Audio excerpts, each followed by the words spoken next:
the bank. Hey podcast world, it's Angie back with another episode of Money in the Bank. With me this week, as always, I have Brett. Hey guys. Just to mention something kind of exciting before I continue, somehow this past weekend we actually broke into the top 40 in the business category on iTunes podcast, which was super exciting for me to see. I just wanted to drop a quick line and say, if you have an Apple device, so if you could just hop on and leave us a review. We don't really have any yet, and that's one way that we would be able to keep that higher spot, and we would appreciate it. So moving on, the topic this week is how to save money in a big city. So, a lot of times we give advice, and I've actually had a couple readers reach out to me, or listeners, not readers, a couple listeners reach out and say, hey, this all sounds great, but I live in a big city and I can't do a garden, or I can't go to a strawberry field and, pick my strawberries. So how can I save money while living in a big city? And something kind of maybe that a lot of people don't remember about Brett and I, but he actually lived in Chicago for about 3 years, right, Brett? Yep, just over 3. And I lived there for about a year. So during that time, when I lived there for a year, I actually paid off my student loan debt. And while he was living there, he fully funded his IRA every year, his 401k, and saved an emergency fund, right? And kind of overfunded the emergency fund. I had been working on it for a while. I mean, since I was in high school, and even before I was in high school, I started putting kind of money into my savings account, turned that into an emergency fund, but then, tried to calculate how to be super conservative and ended up trying to shoot for $12,000, I think was my goal for my emergency fund, and I was still able to hit that while I was living in Chicago. So I contributed, several thousand over that 3-year period into that just savings account, really. Yeah. So, it's pretty awesome, I guess, to hear that somebody can live in such a high cost of living area and save so much money. And so I just kind of want to pick your brain and offer up, some things I have about how we did this. So I think one place to start is housing. Would you mind describing a little bit how you have found the apartment you found and how you set a budget for that whole process? In Chicago, they have several apartment finding services, and I think we talked about this before once on the podcast, but it's a nice service because you don't have to pay anything extra. They just take the first month's rent from whoever the owner of the actual building or actual unit is. So they get paid for that transaction. You don't have to take anything else over the top. They'll help you hunt, they'll help you find, they know where all the good deals are. They work with different apartment complexes and everything, and they know the market very well because they have an army of people that do this on a regular basis. So definitely take advantage of that. That's how I found mine. And I found a pretty reasonable place that was pretty cheap in the price range. I mean, the price ranges for the Lakeview area that I was looking to move to when I moved into that area was $999, so just shy of $1,000, and that was one of the cheaper ones that I saw. That was still pretty nice. I had a glimpse of the water through my windows, and I was only about 2 blocks off of the lake. Of Lake Michigan, so right against the water there, so it was really close for me to walk to. So it was a great location, but it didn't have any of the fine tweaks either. But I was definitely willing to pay more for the location and the great public transportation that I was close to. I was right on one of the major bus lines that jumped right on Lakeshore Drive to come downtown and stuff. So it was a great spot to be. But my kitchen didn't have granite countertops. I mean, it was like a whitewashed kitchen, basically. They painted all the walls white and all the cabinets were white and the fridge was white. And the only thing that was in the room that had any color was the sink that was silver. So that was not a great area room to be in. But, I didn't cook that much at the time. I do a lot more now. But I didn't need that amazing stuff because I was just going to be there and live in that location, and jump downtown, go and enjoy the nightlife, go enjoy the city and the food and the restaurants and all that kind of thing. And I was just kind of living in my apartment. Yeah. And kind of to piggyback on that, so I actually moved to Chicago, 2 years after you, and rents had gone up quite a bit in that area by the time I was moving in. So you lived in a nice high-rise. Your unit wasn't upgraded, but they were upgrading your building, other units, right? So yeah, the lobby was fantastic. I mean, beautifully, totally redone. The laundry room was nice. And yeah, we looked at some of the other apartments in that building, and they were like $300 or $400 more a month, and they were totally redone. Hardwood floors, brand new kitchens, brand new appliances. for like studios and one bedroom apartments. But I was just like, no, I'd rather have either the bigger apartment that I had or the cheaper rent, because over time, and I was there for 3 years in that apartment, and they never increased my rent. That's $300 a month that I saved for 3 years. And that's exactly how you got your emergency fund of $12,000. There you go. Yeah, there's several $1,000s right there. Well, no, like that's $12,000 over 3 years, right? Because $3,600 a year times 3, you're right there. Right there. So that decision alone got you that $12,000 emergency fund just by not paying that extra $300. And I know when I was looking at apartments, it was kind of tempting because, especially by the time I moved to the area, I wasn't quite as lucky as you, and I still ended up finding a place for $1,060, and I was a block away from you, but I was in like a 3-story walk-up where you had, a nice high-rise with a nice elevator and everything. But my the thing for me was I wanted to be in a safe area, and I knew your neighborhood was safe because we had been dating for a while, and I felt very comfortable in that neighborhood. You'd been there many times, yeah. Yeah, so I had picked that area because I felt very comfortable there. I knew it was safe. So I was willing to pay, a premium to live in that neighborhood. But literally, I chose to pay $1,060 a month, where my apartment was clean and it was nice, but it was small and it was very, very dated, Versus, like, I remember I found this place that was $1,500 and it was gorgeous, and it was like overlooking the park right by where we lived, and you could see Lake Michigan out the window. And I remember being like, well, maybe I should just, jump up and like really experience city living at its finest, right? And it had floor to ceiling windows, like it was everything you want. And then I was like, no, this is stupid. I'm trying to pay off my student loan debts, and that, $440 a month will make a huge difference. So I think with housing, it's super easy to get carried away because you see these places and they're just gorgeous, right? And it's like, I would love to live here. But while you're like trying to save more money or while you're trying to pay down debt, just move into those cheaper places, because it kind of, I don't know, everybody has to start somewhere, Right, and I mean that's the only disadvantage with using any of those apartment services, is right, they get paid the commission of the rent, so the more expensive your rent is, the higher they get paid for that transaction, right? So they're going to show you someplace that's like $500 a month, that it has a leaky basement and the washer and dryer's in some detached building that's in some brick basement that's musty, and you have to go down there and across the courtyard to get to it in the winter, and you're right, and then they're going to be like, this is awful, right? And then they show you something that's like, for an extra $500, like you can get something that's amazing, right? And then that's how they sell a lot of people on that. So just be cautious of that. That's kind of the only pitfall. But it's easy when you're in that situation to be like, that extra couple $100 a month would like really, really get me, all the way there. But there's that middle ground, and just save like a couple more dollars. You don't have to get the worst thing. Do not get the worst thing, right? Leave that for somebody else. Right, and we always prioritize safety. Like, obviously, in Chicago, you could get a really cheap place, but it might not be the safest. And, other things that you can do is find roommates.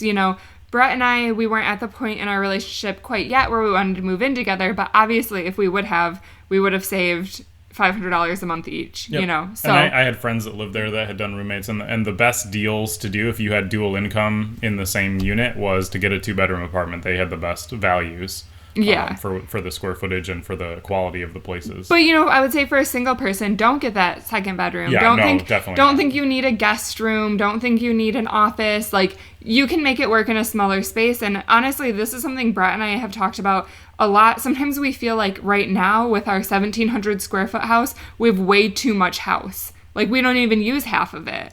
So, I think some people are like, I could never live in a 900 square foot apartment. I promise you can. We both lived in 600, 700 square feet apartments. And I had 12 people stay with me one time for New Year's Eve. Like, that was kind of ridiculous. We but filled the floor full of beds. You had a very large bedroom where you could actually fit like an L-shaped desk as well as a queen size bed.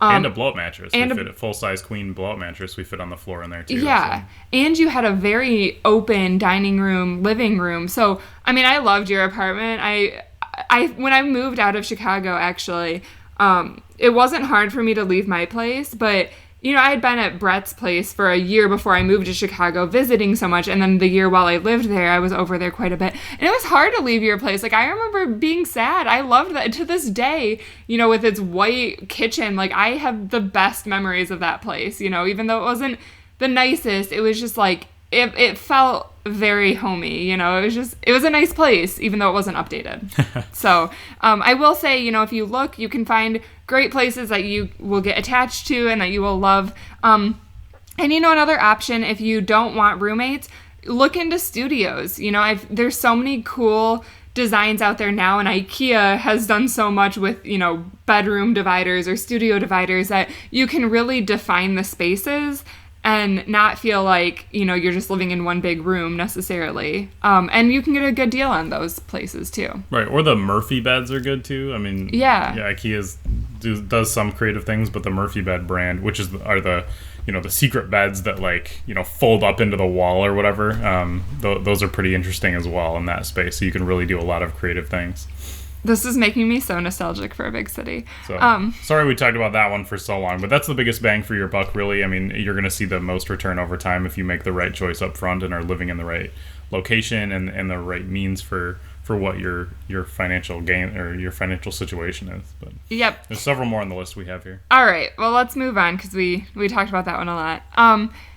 So next, you know, I kind of want to talk about food in general. So this will kind of split into two categories. We have groceries and we have restaurants. And let's just talk about groceries first. So when I moved to Chicago, I was still a vegetarian, which can save a ton of money right there because buying meat in the city was super expensive at grocery stores. Whether at a restaurant or at a grocery store, yeah, that's true. But for us, you know, we bounced between grocery stores. There was a Jewel Osco nearby, there was a marketplace, like local grocery store nearby, and there was a Trader Joe's. And this was like kind of before Trader Joe's was so trendy. I mean, it was catching on, but it wasn't quite like everyone now. I feel like I know people that will drive from where I live like almost an hour and a half just to go shopping at Trader Joe's, and I'm like, that's ridiculous. Like, I guess I don't get the appeal as much. But we shopped at Trader Joe's simply because they had the best prices that we could find in the area. It was close to us. It was between that and Jewel Osco were like kind of equidistant to us, but Trader Joe's had better products and you know, a lot better prices and things like that. And the marketplace grocery store was the closest to us, but it was way more expensive. So, you know, I would say if you're living in one of these areas, you know, kind of just look up like what are the grocery stores near me, and if I walk an extra block, can I save 20% of my grocery bill? That's probably totally worth it. And then, you know, one step further with groceries. So when I lived in Chicago, I didn't have a car, which we will talk about that decision more in a minute. But I did have Zipcar. So occasionally we would run out to like Costco or Meijer and do like a bigger stock up of, you know, frozen food or different things that we could buy there at a much cheaper price and put in our freezers. Yeah, I wasn't eating like particularly amazing when I graduated from college and was living on my own there. So I was eating, you know, a couple hash browns a day or something from the frozen section of my freezer. But yeah, stocking up and having somebody come to the city if you don't have a car is extremely beneficial because you can get things that last quite a long time, right? And you can do it in a healthy way, or you can do it very easily in an unhealthy way. Or a less healthy way, I'll say, right? And then you can make that last a long time. We want to promote a healthy way, so, you know, I suggest, you know, if you go to Costco, you can get a pretty good deal on chicken there, and you can get a good deal on frozen fruits, so you can make, you know, smoothies for breakfast, and you can have chicken for dinner, and then you just need to pick up vegetables at the store, right? And those are going to be fairly inexpensive wherever you go. So, you know, that's a big thing, just kind of getting the grocery situation figured out. And you know, it's funny because occasionally we would be at CVS and we would need to pick up groceries. And all the pharmacies in big cities, if you're not from a big city, like all the pharmacies like that have groceries. Like you can buy like fruits and vegetables and eggs and yogurt and milk, like everything there. It's like way more than here. But it's definitely the highest price too. So kind of get out of that habit and plan a little bit more and have the things on hand because that'll just save you a lot of money. Right. And so the other side of that is the delivery services for groceries now that are really prominent in big cities. That was, I mean, they only had like one, I think, when we Peapod, yeah. Peapod when we moved out of there. Now that I think there's a bunch, right? And it's all crowdsourced and you can get things same day delivery and all kinds of fun things now. And a lot of the grocery stores are doing it themselves too and providing services like that. So that comes with the associated fees, right? They're trying to make it more convenient. Maybe they're trying to get you to go there. If you have like a free trial and stuff and you want to try it out and they're giving you a deal on it, that's something to consider. But it's don't be afraid to walk to the grocery store to get things. And I was always, trying to be a big baller and not take like a grocery cart or anything. I would only take my like grocery bags and like walk down the sidewalk. But I would buy like $100 worth of groceries and carry them back, and I don't know how many times. I think 4 times the bag handles broke. The bags. So are you saying you should have let me buy the grocery cart that my heart always desired? No, I should have taken the bus more to get back. Or buy a grocery cart. You can get them on Amazon for so cheap, and they're great. They're amazing. Yeah, I think that is a very practical thing to do. We would totally do that now. I was just so afraid of like looking like a dummy, but they're like so useful, like so practical. Now we're like an old married couple, and we would probably get like matching blinged out grocery carts. It would be the best. All right, well I think we covered groceries pretty well. Let's flip that to eating out, because as we both know, we love to eat out in Chicago. That's what we did, right? But we didn't eat out all the time. I would say a big thing I did was I still tried to pack my lunch most of the time. So even though we like to go out to eat on weekends and stuff, it was more reserved for those special times.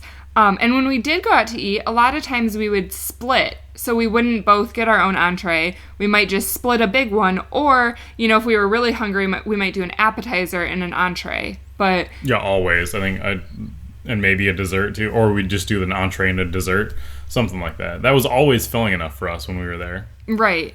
And that actually ended up saving a lot of money, because entrees are where they, that's way more expensive. So you can get like, pickle chips for an appetizer, and they're like way not as expensive, as another whatever main dish. So that's one thing too. And I guess I would say if you aren't doing that, if you're getting 2 entrees, then you should probably be taking some home to have that second meal to really get like the bang for your buck. Because if you're going out to eat all the time and always getting your own thing and always eating it all, like that just adds up so quickly in a big city where food is just more expensive.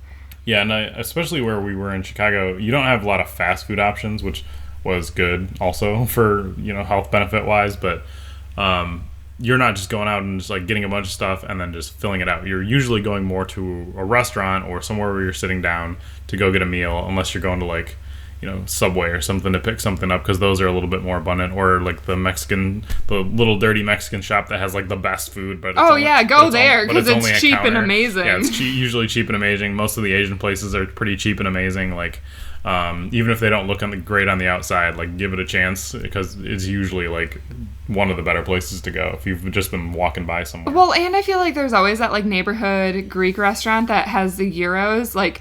If you're familiar with Lakeview, shout out to Yangos, because it's amazing. But, like, he would pile your gyro so high that you could just ask for a second pita, and we could literally both have our own gyro out of one. And so it was it was like $8 for us both to have, like, the biggest gyros I've ever seen and a side of fries. Yeah, and I don't know if that was just because he liked me, because I would always talk to him about the Cubs when I went in there, but he was just a great guy, really funny. He hated some customers though. If you didn't get along with you, he'd like charge you extra for drinks and stuff. He's just a super funny guy. But he would just always give us like so much food. So it was a great. So there's a lot of takeout places that do have reasonable rates. So find those places. Don't just always go to like fine dining, fancy schmancy restaurants, because that's easy to do in Chicago too. But there's also all these hole in the walls, like especially where we lived.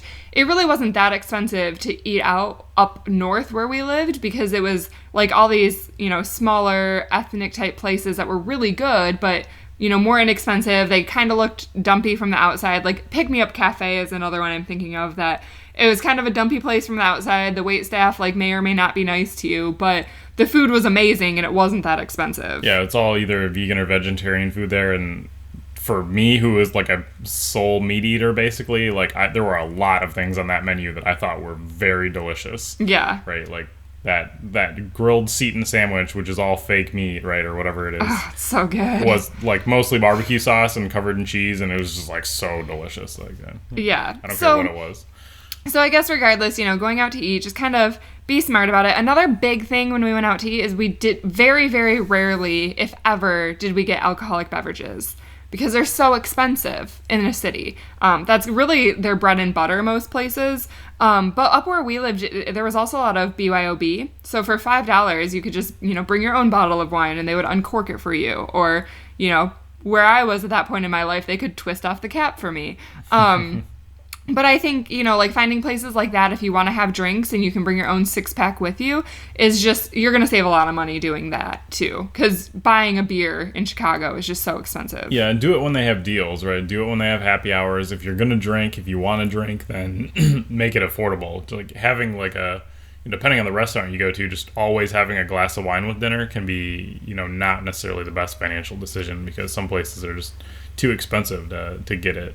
For sure, yeah. So, and that's another good point with happy hours. I used to go out with my coworkers to happy hours a lot, but we would strictly go for the happy hour specials, and then we would sit there and hang out and kind of disperse after that. We would get our drink at the right time and then just hang out for a while and kind of disperse after that. So, you can make it affordable to drink in cities, and I'm not saying never drink in a city, but when you're going places and mixed drinks are running $15 a drink, you really shouldn't be ordering that for a casual dinner. Right, because you can get 2 entrees at some places, right? Like that dirty Mexican place that's delicious, you could eat twice. You could probably eat there 50 times. I mean, they have 10-cent tacos on Tuesdays. So. Right, yeah. Anyways, I think we talked about, is there anything else you want to mention? Yeah, there's one more topic on that, and it's around maybe not drinking alcohol, but drinking pop, basically, or soda, right? So that is one of whether you're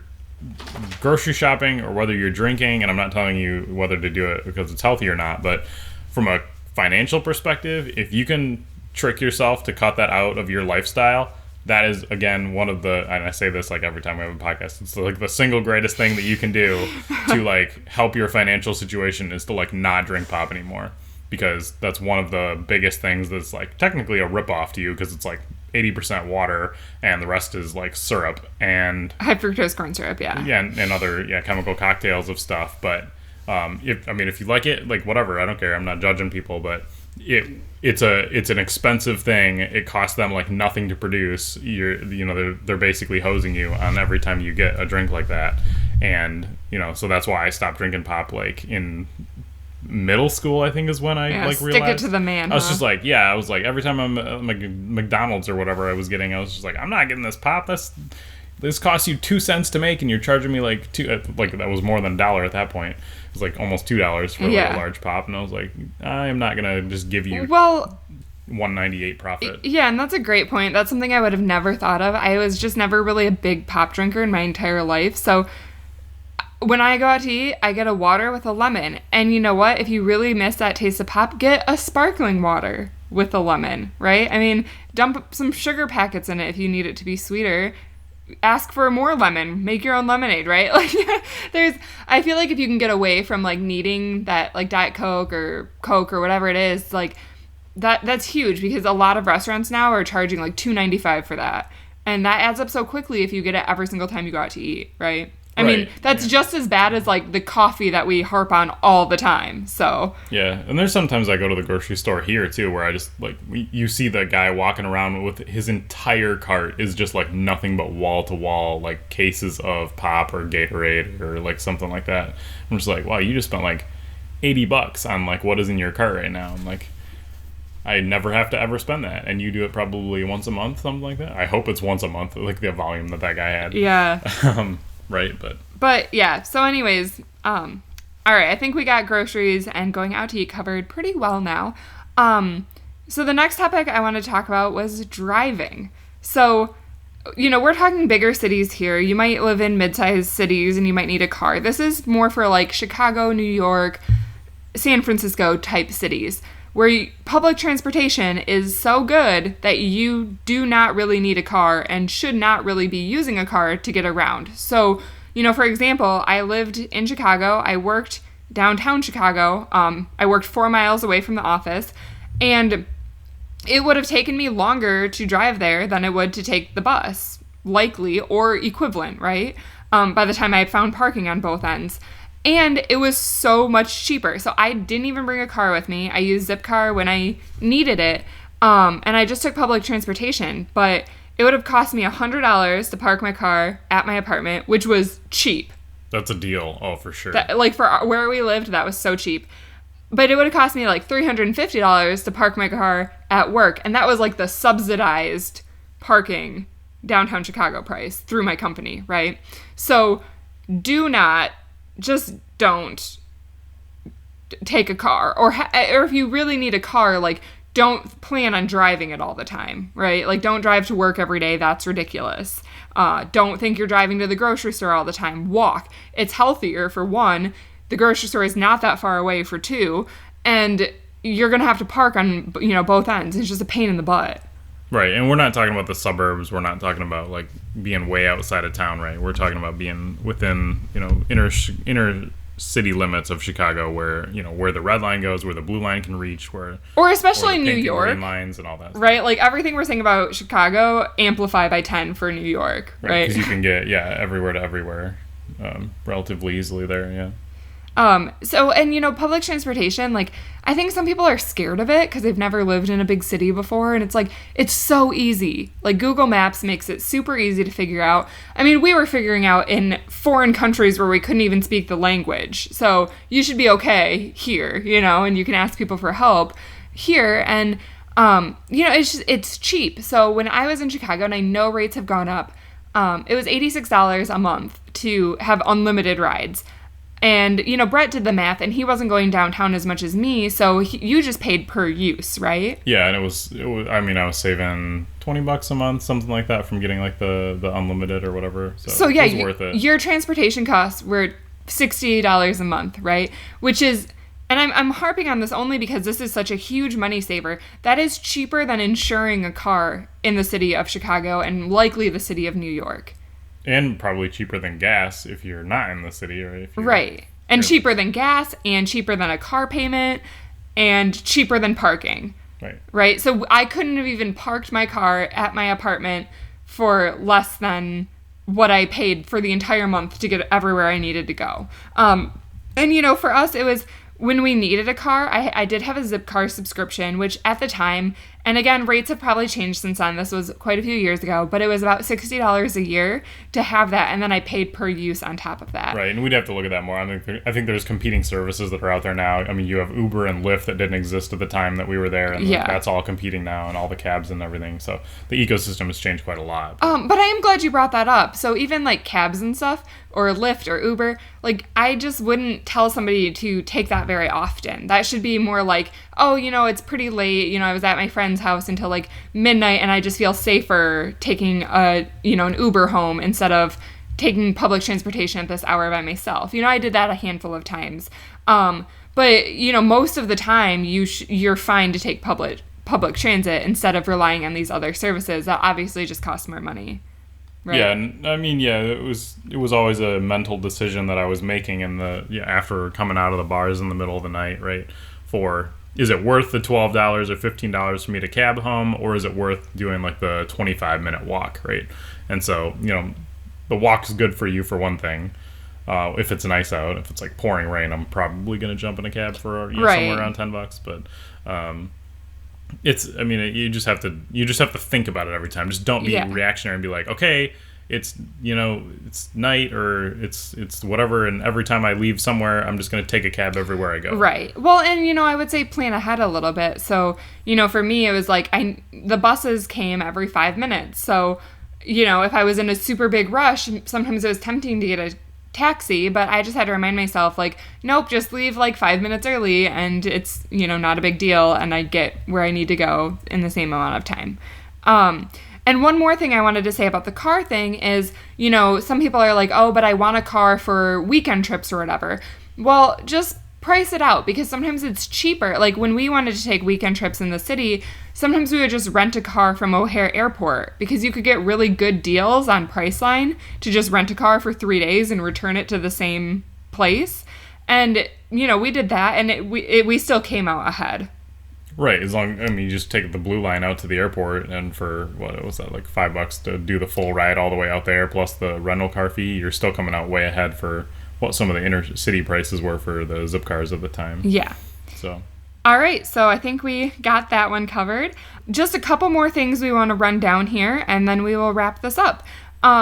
So another, a great thing about living in a big city and a great way to save money is take advantage of all the free entertainment that is at your fingertips. It's very easy to be like, oh, I'm here and I should be going to see Broadway shows all the time, right? But I think we went to one when we lived in the city. Yeah, I mean, they're good. So and they're good. Certainly see that. But it's a treat, right? It's a big event, like big night out. You're not doing that every weekend. Right. Even Second City, we love comedy shows. We would go, usually we only went when we had friends in town, and we would take them there as a treat again, But there's a lot of free entertainment in the city. While it's fun to take your friends to Second City on the weekends, it's also fun to find like the Dive Comedy Club that's free on a Tuesday night. Right. In the basement somewhere. Because it's either going to be amazing or it'll be like dreadfully awful, but still so funny that it was awful. Right? Yeah. So it'll be good either way. So, there's a lot of free entertainment. And another big thing is when we lived there, there's so many street festivals. Every weekend there's a different festival, from Cheeseburger Fest to Bacon Fest to Hummus Festival, right? Like if you're a vegetarian or a carnivore, you can find something. And a lot of the times these events don't charge a cover. They only charge for the food. Or donations. It's usually like a blocked off like city street or something like that, and there'll be somebody trying to look for a donation for some organization or something if you want to give something. Or it might be a couple bucks to walk in, but they have live music, and they're just these fun events that you can go to. I know a big one when we lived in Chicago was the Air and Water Show, and it was like literally in our backyard. So we could just go sit in the park and watch the planes do their thing. And even if we didn't go sit in the park, we could hear the planes doing their thing. So. Oh gosh, yeah, I tried to work from home one of those days. That was excuse me, I need to go on mute while this aircraft carrier flies by my apartment like 30 feet away. Yeah. But there's a lot of, free things in the city. So seek those out. Don't always think that you have to spend, the $20 to go up in Willis Tower and stand on the, floating ledge. Like, you can do a lot of other really cool stuff in the city when you live there that doesn't cost money. And just, to piggyback on that, even when you want to go to things, like I loved the Art Institute of Chicago. That's just a wonderful collection. But they have free admission days once in a while. So when you live there, just look ahead and plan ahead and be like, okay, I'm going to go and it's free instead of when I have to pay admission, And so you can save a lot of money by doing things like that. Mm-hmm. I mean, even with the aquariums and stuff, through work, I got tickets a couple times and we got to go. So there's always ways to get things, it seems like, for a city. There's really cool programs too. I think when I was there was like this like free movie sign up thing you could do where you could get pre-screenings of like movies that hadn't been released yet or weren't going to be released for a couple of months. And it's a free thing to do. And like every once in a while, they'll send you like, hey, you're eligible to go see like this new movie coming out in 2 weeks, and it's not totally finished yet, but like the majority of it is, and we want to get your feedback about it. And so it's like free tickets to go to this movie at this time at this theater, and like you can choose to go or not, right? So sign up for it. And I think I did that a couple times, and I saw a couple like really good movies. They weren't just like weird movies; they were like really good, blockbuster movies that they were just like trying to get feedback on before it was fully released to the public. Well, and I know another cool thing I did one time was there was a pop-up art exhibit, and we just got to walk around this really cool exhibit, and it was all free. And then if you wanted to buy anything, it cost money. But the artwork was so cool that I did end up buying a piece, and it was like cheaper than buying artwork, elsewhere. And I was supporting the artist directly, and I got like a really fun night out of it. So, living in big cities, there's so many cool things like that, whether it's movies or art or books or whatever you're interested in. Like, there's always really cool stuff going on. So don't be afraid to try to find that type of stuff. But, all right. Well, do you have anything else to add? I think we covered a lot. I think there's a lot of other options as well. Maybe the things that we weren't hitting on today, but I mean that we hit all the big ones certainly, and then a couple of the small ones as well. So if you guys that live in a bigger city have any additional tips and tricks for what has worked for you, we would love to hear that as well, and maybe we'll do a round 2 of big city living. Yeah, make me more nostalgic to move back. All right. Well, thanks for listening, guys. I don't try to harass too much, but if you could leave a review on iTunes, we would really, really appreciate that. And if you want to contact me to, let me know any other things we missed about big city living or ask any other questions in general, I will drop the contact information in. Hey guys, thanks for tuning in to this week's episode of Money in the Bank. Make sure to subscribe to us on the iTunes or Stitcher app so that you get weekly alerts every time we post a podcast. Or if you want, you can visit my website, moneyinthebankpodcast.com. And if you want to reach out with any questions or further comments, please email me at Angie@moneyinthebankpodcast.com. I look forward to hearing from you. Money in the bank.